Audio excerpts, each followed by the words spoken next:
Trending ngayon sa social media ang makasaysayang pagtatanghal ng Nations Girl Group na BINI sa Coachella Valley Music and Arts Festival nitong nakaraang April 10. Hindi lang init ng disyerto ang naramdaman kundi pati na rin ang matinding goosebumps ng mga fans sa buong mundo. Narito ang mga viral moments na nagpatindig ng balahibo ng marami. Una na rito ang kanilang surpresang costume reveal sa kalagitnaan ng set. Agad na umani ito ng malakas na hiyawan mula sa crowd na hindi inasahan ang mabilis na transformation ng grupo.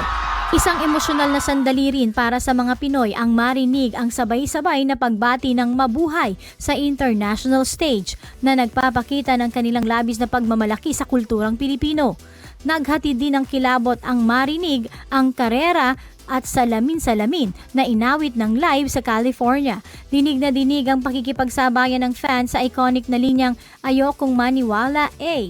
Tinapos nina Aya, Colette, Maloy, Gwen, Stacy, Mika, Joanna at Sheena ang kanilang set sa pamamagitan ng isang binagong dance break para sa pantropiko na puno ng energy at stamina. Agad naging top trending topic ang hashtag BINI at Coachella.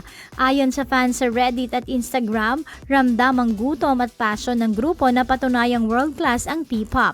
Ang performance na ito ang nagsilbing mitya para sa kanilang susunod na malaking milestone, ang pagtanggap ng Global Force Award mula sa Billboard Women in Music ngayong April 29.